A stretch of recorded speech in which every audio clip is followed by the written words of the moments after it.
Hello and welcome everyone to the first Explore-Share Summit session. In this series, we'll talk with mountain guides from around the world about the adventures they offer. For the ones discovering Explore-Share today through this video, Explore-Share is a global platform where you can book guided outdoor adventures. Our mission is to make adventure more accessible by helping travelers easily connect with certified local guides. So far, we've helped around 30,000 people to go on guided trips in over 100 countries. So today we're heading to Triglav National Park with one of Slovenia's most respected IFMGA guides, Mitja Sorn. Mitja has been part of our community since the very beginning and has guided more than 1,000 Explore-Share users. We'll talk with him about what it takes to climb Mount Triglav, which is the highest peak in Slovenia, and share a bit together the key information for anyone thinking about making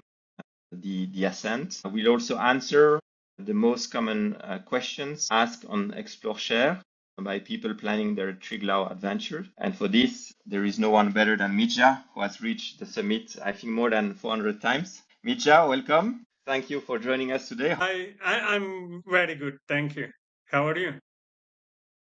All good here. Very happy to have you with us today. Mitja, before we dive into Mount Triglav and discuss a bit the details about climbing it, we'd like to get to know you a little bit. Would you mind briefly introduce yourself? So, I'm Slovenian. I lived here all my life. I'm 46 years old. I'm an IFMGA mountain guide, also a sports teacher, ski instructor, and so on. Maybe the thing that describes me the most, I have a feeling that in my life I never had a job. I just always worked outdoors even before I was an IFMGA guide. And I enjoy it. I enjoy being out, being with other people. So that's why I chose this kind of a job. Nice, great, great description about yourself. And how was that first connection to the mountains you had, and what inspired you to become a guide? When I was a child, we were going to the mountains with my family a lot already. Not really climbing, but we spent a lot of time in the mountains, in the nature. And then slowly, as a student, I started climbing, and then it just somehow turned into a guiding. I was never planning to become a guide, but I lived my life outdoors a lot all the time. So being in the mountains with family, mountain biking in between, then climbing, ski touring, and then just somehow I decided to start the school for mountain guides, entered it, and that's how I came there. Nice. And Mitja, the for someone who likes outdoor, who likes nature, who likes adventure, but who doesn't know like Slovenia, what would you say? What would you say about the potential there for adventures? What kind of adventures can you do in Slovenia? So Slovenia, you can do all the outdoor adventures practically. Maybe the biggest kind of advantage of Slovenia compared to other countries is that it's quite small, and on this small place you have everything. You have the coast, you have cities, and you have mountains. You have spas. Everything is on a quite small region, so quite doable. It's getting busier and busier, but it's still quieter than elsewhere in the Alps on a more famous locations, especially if you choose your routes a bit of the beaten tracks. And I mean, we read about, and that's also something you've been telling me in the past. More and more people come to Slovenia, and why do you think is that? Yeah, I think one of the biggest advantages is that it's still a bit off the map. So still a bit hidden, so still a bit quieter, but it offers everything what all the other alpine countries offers. You can go for a simple hike, you can climb serious north face, you can do ice climbing, you can ski tour, you can ski in the resorts, you can go canyoning, crafting, whatever you wish. All the outdoor is possible and still not so crowded as elsewhere, and maybe also a bit more affordable than towards the west. So Mitja, you're one of the local IFMGA guides. So IFMGA meaning International Federation for Mountain Guides Association. What can you tell us about the community of guides in Slovenia and maybe the mountain culture in general in Slovenia, which seems to be kind of important? So Slovenia, as elsewhere in the Alps, we had mountain guiding in the 19th century already, when the first locals started guiding wealthy people, usually researchers who search for flowers or minerals or whatever in the mountains. But then under Yugoslavia, it kind of disappeared as a profession. I think it has mainly to do with the state of mind, which was if you go to the mountains, you should go because you love them, not for money. Mountain guiding disappeared kind of like a profession. Then we joined IFMGA almost 30 years ago.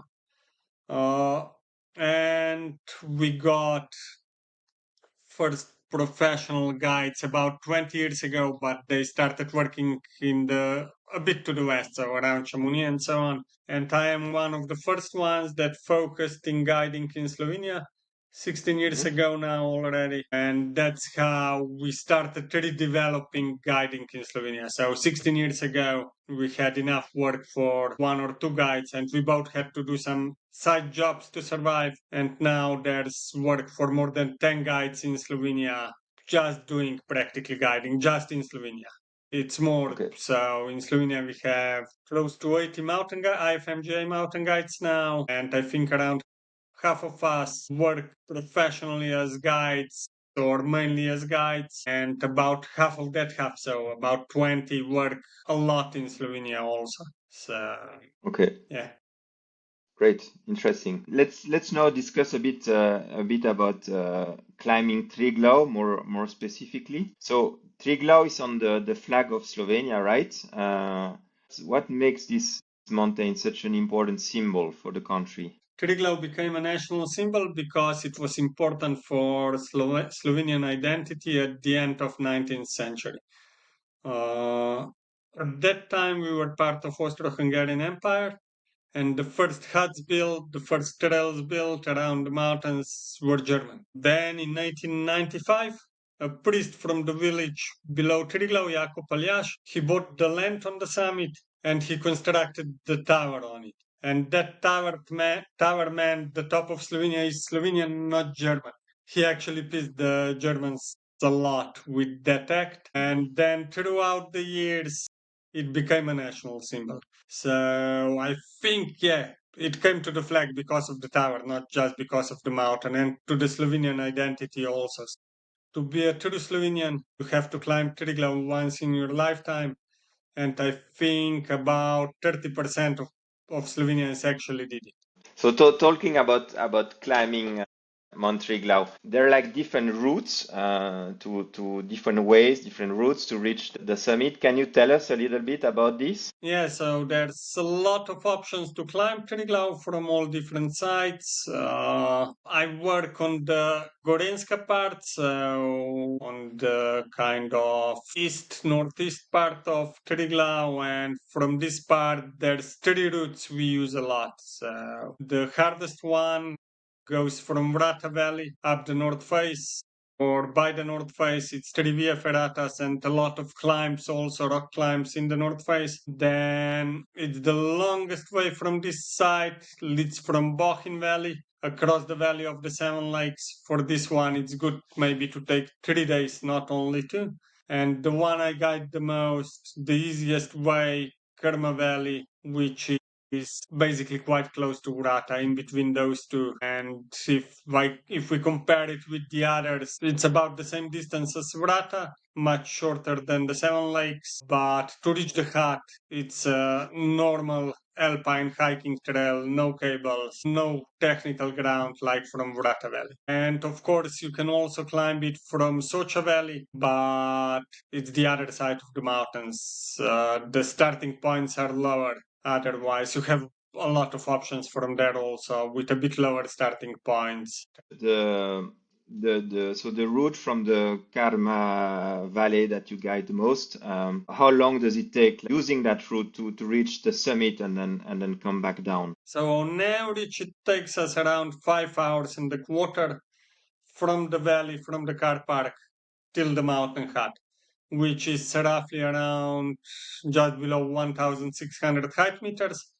And then hut to the summit takes hour and a quarter to hour and a half, depending on the speed of the guests and so on. And then summit back about the same, so it's around 3 hours hut to the summit and back to the hut, and then the descent is around 3 to 4 hours, so in total we're speaking around 12 hours of hiking, then we had rests in between. So it's, yeah, altogether it's almost 2,000 vertical meters and almost 10 kilometers. So it means it's quite steep up all the time. It's more or less up from Karma Valley all the time. In 2 days, right? So the first day you hike from the valley to the hut, and then on the second day from the hut to the summit, and then back down the valley, right? Yeah, that's a decision we make based on the weather. If the weather allows us, we do the summit on day one already quite often because we figured out it's easier for most of the guests if we push it on day one, sleep over, and then just do the descent on the second day. One of the things that has to do with it is we get a lot of people that never climbed the mountain that looks as terrifying as Triglav can look. So if it's still waiting for you for the next day, you come up to the hut, you look up, you see it. Then you think all night about it and you don't sleep. So we try to start us that early from the valley that we have both options usually. So when we come to the hut, we can decide how the guests are feeling, whether we'll do it on day one or day two. It's based on the weather basically. But if it goes, we push it on day one really often. Okay. And talking about the difficulty of climbing Mount Triglav, how experienced do you need to be? What kind of fitness level do you need to have? What would you say there? What would you recommend? You need some basic intermediate fitness level. It is, yeah, almost 2,000 vertical meters. So that is tough even if you do it in 2 days. But so on Triglav you have to do one part of this 2,000 vertical in one day, either the ascent or the descent. It's all in one day, and it's a long day, so it's a lot. So you need some basic or intermediate fitness, and it helps a lot if you're not terrified of heights. So if you're terrified of heights, maybe the top part will be too challenging. But if you have good coordination, intermediate to good fitness, even if you're a beginner, it shouldn't be an issue to do the climb. Okay. And if I wanted to climb Mount Triglav next summer, what would be my options to do it with you? So in summer, the best option, if you ask me, is to join a group. From mid-June till end of September, we have group departures twice a week, each Wednesday and each Sunday for a 2-day climb from Kerma Valley. Uh, it's the departure is guaranteed even if you're alone. If you stay alone, we guide to only one guest. Also, we don't cancel if we don't have a minimum number, and the maximum number in a group that we work with is eight guests per guide till the hut, and then hut to the summit on the technical via ferrata part. It's 4 guests per guide maximum. If the group gets bigger, we do 2 groups. We separate them in the valley already. We do 2 groups. Maybe we mix them in between if we need to because of the abilities of different guests and so on. But yeah, that's how the groups work out. But yeah, if you're coming out of these days or you're planning the climb of Triglav with a group, or you want to do something else than Kerma Valley, let's say Vrata Valley or Seven Lakes route, you can also book a private climb. But yeah, private climbs means it's just you or your group with the guide. You can choose the route, you can choose the days more, but it also means it's more expensive then. Florencia is with us today. She climbed Triglav with you last summer. Florencia, I think you have some questions or some comments about your experience. Hi, how are you, Mitja? Well, Mitja and I, we climbed together with a group. I think it was it was an eye-opening experience for me. But I think that it's a beautiful, from my perspective, that I did it. And I can tell other people that are thinking about doing Triglav this summer. It's a beautiful landscape. It looks like a little bit like The Hobbit, and there's a part where you get in the middle of the first day, you get to rest in a cabin from a shepherd, and if you're lucky enough, you will be able to speak with the shepherd that lives there with his dog. And it's a beautiful, beautiful cabin in the middle of green grass and some of the most characteristic stones that you see around Triglav. We've seen many animals in the way, and it's a beautiful trip to discover the inner part of Slovenia. I think, like, I really like this idea of getting to a place where only your 2 feet can take you there, right? And that you're like going there with a backpack, and everything you need is in that backpack, and reaching to the top. At the very end, I was kind of struggling. I was very tired. It was a day that it rained most of the way, and the last part was foggy. You couldn't see much around you. I just saw Mitja's feet in front of me. He stayed with me the last part because I was kind of having a hard time reaching the last, I don't know, 500 meters to the hut. And it was the first time for me that I was like hiking in altitude with this kind of weather, right? Without being able to see much. So I was a little bit scared too, But Mitja was there, like pushing in front of me, walking slowly in my own rhythm, letting me rest when I needed it, and also giving me some. What was the magic trick you gave to me? The thing that you said that it was the most important thing you carry on your backpack. Did I give you magnesium? Exactly. Yeah, for cramps. The hut is amazing too. I think that this is something that Mitja goes every week. So I mean, myself, that I went only once, I can say how marveled I was by the hut. It's super cozy. The food is amazing. Mitja also, like, you're hungry and Mitja starts asking what you want, So it's a great service all in all, and you have a beautiful view in these amazing huts. All the valley was covered in clouds, but we were above the clouds, and the summit and the sunset was like just magical, And yes, the hut had also like a very nice place to sleep, and we also had blankets, so it was like also warm. No need to have a rough night either. All in all, it was an amazing experience. In my case, I couldn't do the summit push because, as Mitja said, for people that have never been in a situation where you have to be corded to roped to someone else,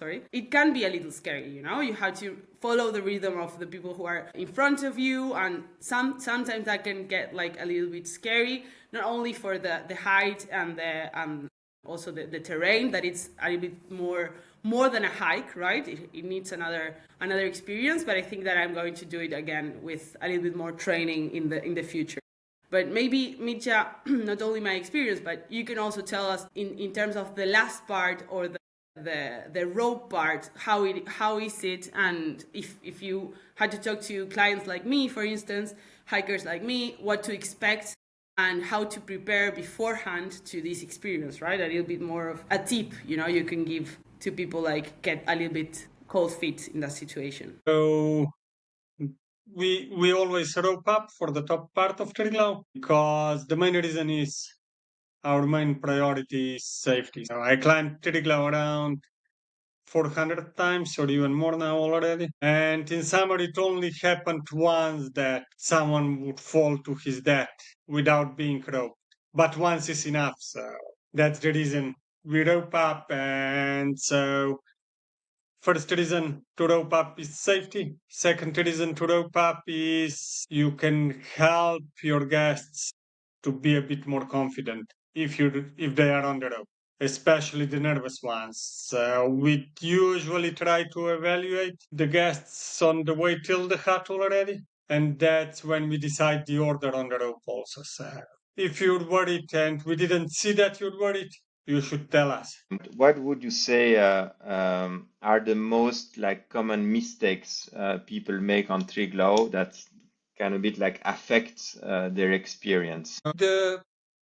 What a lot of people say after the climb, they say it was harder than what they expected. So people often underestimate the mountain because it's only 2,864 meters high. So the thing I think is that the most important is to do some physical preparation before you do the climb. To try to climb 1,000 height meters maybe before, to do some climbing, to see how it goes, to get the feeling, what it feels like. So I think that would be the most common mistake people make that sign for Triglav is the underestimation of the climb. And what would you advise for someone living in a flat city? I guess you have a lot of, well, we know you have clients from around the world, a lot of them like living in big cities. I mean, how can they train? How can they get ready to make it to Triglav successfully? So, from my perspective, cardio sports do the best. So, you can run also on flat, you can cycle, do stuff like that that makes your pump, your heart work out, and it will help a lot. Even if you don't have uphill, if you go running 30 times a week, it's much better that from my perspective than if you go to the gym weightlifting 30 times a week and you spend 10 minutes there on a bike to warm up. It's different if you spend that hour running or cycling. It will help a lot more for Triglav. And maybe, yeah, if you live in a city, try to avoid lifts as much as possible and do the stairs as much as possible. That also helps with, then you get the feeling of uphill and downhill. And then for someone living in a flat city, it's really hard to train for the downhill. That's why the downhill causes the muscle ache, because the muscles that are not used to work have to work on the downhill. After the first day, even if you do the summit on the first day, usually guests are quite okay in the morning. Not fresh, but they feel okay. Okay, and in terms of, so you mentioned that on the last part, like when reaching the summit, there is a via ferrata, so which is a section which allows to secure people walking to the top. Are there any like more like technical skills that you need to make it to Triglav or not? In summer, it's quite an easy via ferrata. So it's exposed, but you don't need any strength in your arms. Basically, the cable is there to hold, to give you balance. So if you have good coordination and you're not terrified of heights, you can do the climb. But yeah, if you were never in the alpine terrain before, never in the mountains, it might be too much towards the summit. You could still like make it to the hut. It's already a nice adventure. Stay there for the night and then go back with the group the day after, right? Yeah, that's not an issue at all, usually for people. If you have fitness good enough. It still happens sometimes that some people figure out after the first hour, shit, it's uphill. I can't do it. And that it happens once a year maybe that some people turn around after the first hour. But for me it's usually like group of friends. One thinks like climbing Triglav is a good idea and he books for the whole group and he knows the others won't agree it's a good idea, so he or she doesn't tell them what they're doing. So it's kind of a surprise. Oh shit, it's uphill. On the rest, I think, yeah, reaching the hut usually not that big of an issue. And then hut to the summit, we also see, for me as a guide, I see people already on the way to the hut, and sometimes it happens that someone comes to me, Mitja, I think I'm not going to the summit. And if I see he or she did really well till the hut, I try to push them. Come on, you can do it. Let's go. You'll do it. Great. So you mentioned that the busy part of the year is from June to September. I would say the on season part. What about the off season? What about climbing Triglav during the winter? Is that possible? It is. So Triglav can be climbed all year round. In the winter, it also depends. It just depends on the avalanche conditions. So if you're unlucky and you get half a meter of snow before you come to Slovenia, it might be impossible. But it's hard to tell when that will, if it will be possible or not. It just depends. But yeah, it's possible all year round and it's much quieter in winters. Depends how much, depends on the season. It can also be dry in November or December, but usually there's a bit of snow. And later in the season, it is more cables get covered, more experience you need to do the climbs. It can be here in autumn, so October, November, still a lot of cable out. Then slowly real winter comes with December, January. More and more cable gets covered on Triglav, meaning you need more and more experience with ice axe and crampons. But then in spring, April, May, that's when usually the climb is the toughest because it still snows up, it's warmer up, and the snow that's falling is wetter, so it sticks on the mountain more. It makes the ridge more narrow. It covers the cables, so you need more and more experience. But anyway, for everyone that wants to do Triglav in the winter, I suggest them to have prior experience with ice axe and crampons, because without them, it can easily happen that the climb will be impossible, or at least you won't enjoy it. Okay, and is it possible to do a part of the winter ascent with skis, ski touring up to a certain level? Yeah, that's the best way to do the climb, if you ask me. So you can reach the Triglav ski dome, the highest hut, with skis from Kerma Valley, leave the skis there, do the summit climb, and then ski down. So that's the best option to do the climb. And in winter, I always ask guests, especially if there's fresh snow, are you a skier? Should we maybe do it with skis? The approach till the hut, because the descent is more fun. And if there's deep snow, not many people hiked. It's also easier to hike up with skis, to ski tour up to the hut than to walk up. So yeah, maybe I can share my view of snowshoes. Snowshoes are a really great tool to use in deep snow if you don't know how to ski. If you know how to ski, skis are my. Okay. Would you say, I mean, you have clients that come during the winter while it's a bit more challenging, as you say, you need a bit more skills, you have practice with crampons and ice axe. Are there some of your clients, or would you advise someone like looking at maybe bigger challenge as goals in the future to come during the winter to train? Is that a nice climb to do to get more skills, to get more experience? Yeah, sure. So all basically, if you're training, if you're preparing for something, all the climbs you can do are a good training. And Triglav, yeah, it is. It offers everything. So in summer, it's crowded like an easy via ferrata towards the summit. And in winter, it's serious snow ice climb up to 50, maybe 55 degrees, which is quite exposed. So it's a really good training of how you feel in steeper snow, climbing steeper snow, maybe a bit of climbing with crampons on the rocks if there are some rocks sticking out.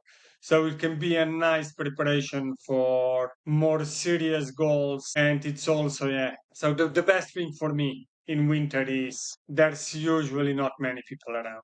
There's just a couple of locals that do it regularly, and it's guides with guests, and the rest, not many people that do it alone, because it's like you would be climbing another mountain. If it's easy in the summer, it's super serious in the winter. So you should really pay attention, be prepared for it enough, and be skilled enough, especially if you're going alone. So with a guide, we're on the rope again. It happens quite often in winter that people slide and we catch them. So that's not an issue.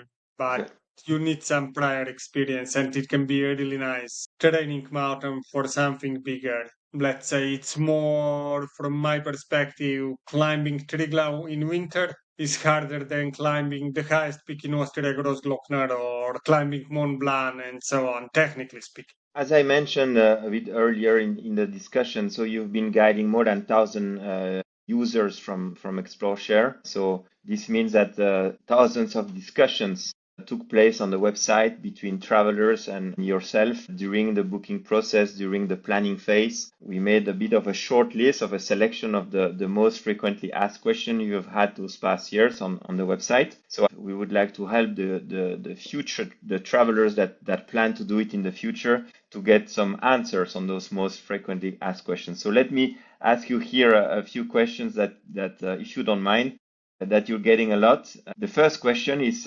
when is the best time of the year to climb Mount Triglav? So I would say from mid-June till mid-July. It's usually completely dry, or the snow doesn't bother the climb anymore, and it's still quiet. And if your experience maybe in the winter. You explained the Krma Valley is the route that you use the most to guide the clients. Where does the climb usually start, and where do you meet like the clients going with you? So when people book the climb to Triglav with us, we always ask them where they are staying before the climb, and then we collect the guests between Bohin, Bled, and Kranjska Gora. Most of them stay in Bled, which is also the most kind of the closest to Triglav with the most options to stay in. We drive to Krma Valley together, and then we start the climb up the Krma Valley. Another question that we have a lot is what should people wear and what should they bring with them? So it's sport clothes always. The most important thing is the shoes. We say shoes with good rubber sole that has good friction on the rocks. Then it can be low or high. We always recommend high hiking boots because they protect your ankles a bit better, especially if you're not used to alpine ground. But if you're used to low trail runners with good rubber sole, that also works really good on Triglav. Then sport clothes, and then, rain gear. It often happens also in summer that we get some storms in the afternoon. We try to plan the climb the way that we avoid the storms, but it can easily happen. But then if we see something special regarding the weather, we also tell the guests. We tell them the departure time a day ahead, and that's when we say, okay, it will be extremely cold for that time of the year on Triglav now. Make sure you have gloves with you. Also the gloves are on the list, but we just point them out again. And so talking about water, like or food, do people also need to bring? I mean, they have dinner at the hut in the evening, but what should they have with them in terms of food and things to drink? It usually takes around 5 hours to reach the hut, Triglavski Dome, from Krma Valley. What you need is water and snacks for that time of the climb. There's nothing in between. Most of the time there is a spring or two running, but it also happens it's dry. If it's dry, we let the guests know. But it's again a thing that we send a day in advance with the last instructions, especially if we see it's super hot. We have to start collecting guests at 4 a.m., which we're usually avoiding if it's super hot. Or if the weather is really bad in the afternoon, we can also do it.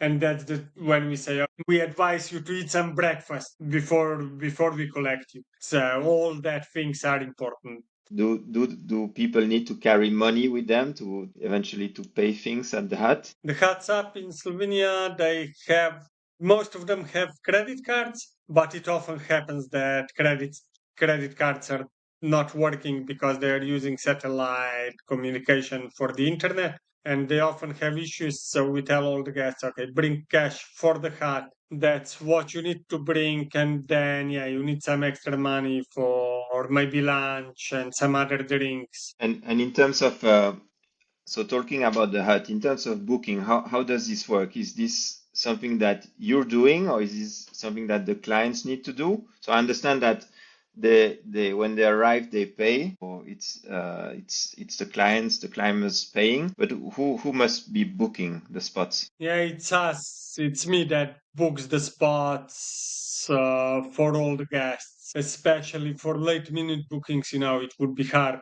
for the guests to book the hut by themselves, and it's really easier for me. They have to bring the money to pay for it on spot. Okay, a question that we have very often, especially coming from families that are spending their holidays in Slovenia and have heard about climbing Triglav. They are asking, from what age can kids climb the mountain? So I think the general age that I could tell is, I think it would be 10 years minimum. It happens quite often. Kids do it also with younger, but they're really super used to it. The ones that do it younger. But in general, if they are fit, if they're used to the mountains from the age of 10, they shouldn't have issues climbing it. And it often happens that kids actually do it easier than their parents at the end. Another question that we've seen a lot in those discussions is why going with a guide?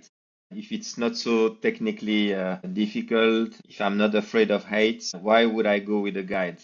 What are you saying to that, or answering to that question? So yeah, choosing a guide or not, it's each person's choice. But I think the biggest advantage of going with the guide is making all the decisions.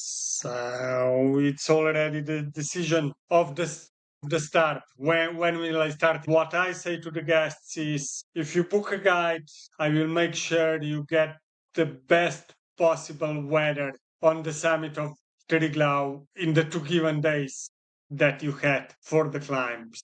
That's one thing. And the other thing is, safety. Not only safety on the Via Ferrata, but safety concerning the weather and finding the right trail and everything. And the last thing, choosing a guide is comfort, I think. So, comfort meaning we collect you on your accommodation, you get Via Ferrata gear, so helmet, harness, helmet, waiting for you on the hut. You don't need to carry it up with you, and you don't need to worry on the trail where to go, check the map, and so on. You have someone with you that knows everything by heart. So that's the comfort, that you can focus on the landscape more, on enjoyment more. These three things I think would be. So basically it's safety and comfort, but safety also goes with planning, which is done with an expert if you book with a guide. Another question that we have a lot is people read that the last section is a Via Ferrata. So people are asking, like, do I need like special technical equipment for this? And if yes, how do I get it? Like, do I bring it from home? Do I rent it when I'm in the valley, or is the guide providing this? On all our climbs, technical equipment is provided by the guide, and on Triglav, that equipment is waiting for you on the top hut, so you don't even need to carry it up till the hut. You just get it up. Another question that we have a lot is what happens if the weather turns bad, or if the conditions, the forecast is bad? How do you usually like handle this? Do you have like backup plans, or how do you handle that? So if the weather turns bad, it happens that sometimes we try to postpone the climb for a day if we see it's better, and if we see it might work out with the group.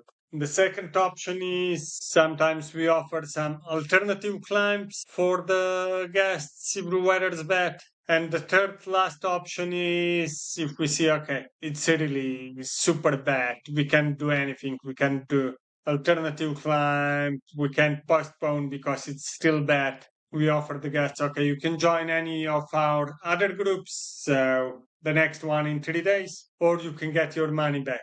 So that's Okay. when the guide decides the weather's bad. It's the guide's decision if the weather is good enough for the climb or not the guest's decision. Okay, I see. Maybe the last question that we saw you're getting a lot is so you explained that most of the climbs you guide takes 2 days, but there's a lot of people asking you, can we do it in one day? what do you usually answer to this? And if it's possible, what are like the requirements that you share with the clients about doing it in one day? So climb in a day is possible, of course. Everything is possible in a day. But when people ask me about it, I say, okay, if there's a fitness scale from 1 to 5, you should feel like a 5 to climb it in a day and still enjoy it. So there's climbing in a day is sold on its own price, just privately, not as a group. And for me, it counts as a climb in a day if we're back by the car in 12 hours. If it takes more than 12 hours, there's a surcharge for each hour extra because it means you were not prepared enough to try it in a day. And it means us as a guides, we're also on the mountain too much time, much more than we were planning. But usually, so this year, no, it was usually people doing it around 10 hours, not even getting close to 12. It's not like I'm pushing someone to do it in 12 hours. The record is 2 hours and a half, up and back down. Okay. So 12 hours is doable for someone that's aiming to do it in a day. Okay, Mitja, thanks a lot for all this. Maybe a few very last questions, maybe a bit more personal. You've been to the summit, you said it before, more than 400 times. Is there like any climb, any moment that you have had on that mountain that you'd like to share with us, like a good memory or something unique or particular that you'd like to share today with us? I saw a lot of different things on Triglav already. People get engaged on top. We guided a blind lady up. We carried a boy with muscle dystrophy up. But maybe not a particular moment, but what brings me the most joy is when I see someone that is super scared. I'm in doubt whether I should tell them if they should think about doing the climb or not. And when you see someone like that, starting slow, being nervous, doing the summit, and then on the descent, almost running down already, that's the biggest joy. When you see people achieving something that it would be impossible for them without the guide's help, and learning a lot through that achievement also. That's the biggest joy, I think, of a guide. Nice. Good, great. Very last question, Mitja. If Mount Triglav could talk, what do you think it would tell us today? That's a tough one. Maybe what Triglav taught me might answer this also a lot. So I'm in the mountains all my life, guiding professionally for the last 16 years. And the thing that I taught in these last 16 years, and it's still a process, is I'm respecting mountains more and more each year, respecting the nature. So if you're out a lot, sooner or later, nature will teach you that it's way stronger than we are. And we should really respect it, pay attention to the weather, to the forecast, to the conditions, and climb the mountains with respect. I'm not sure if Triglav would tell me that, but it's Yeah. what it taught me.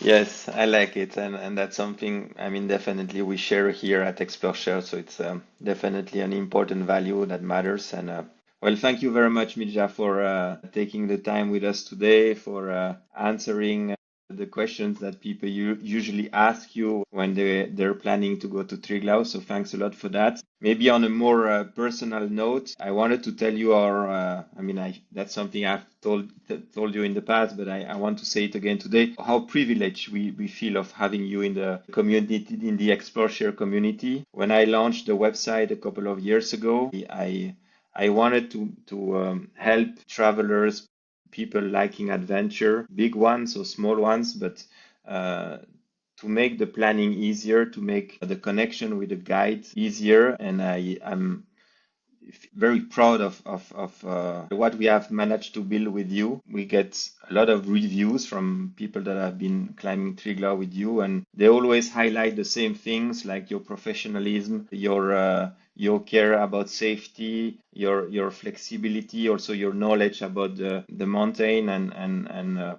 well, for us it's great. Whenever we have someone booking you on the website, we're happy because we know that it's one more group that's gonna come back happy with something special. So I wanted to Thank you again for that. Thank you for being with us today. Let's wish ourselves many more years of great collaboration and unique moments for the clients you're going to be guiding in the future. And well, for the ones watching us today, if you have dreamed of standing on top of Slovenia, you can find Mitja on Explore-Share and plan your ascent with him whenever you wish to do it. Thank you again, Mitja. I don't know if there is a last word you want to share with us today. I would also like to thank you and Explore-Share for changing the guiding in Slovenia.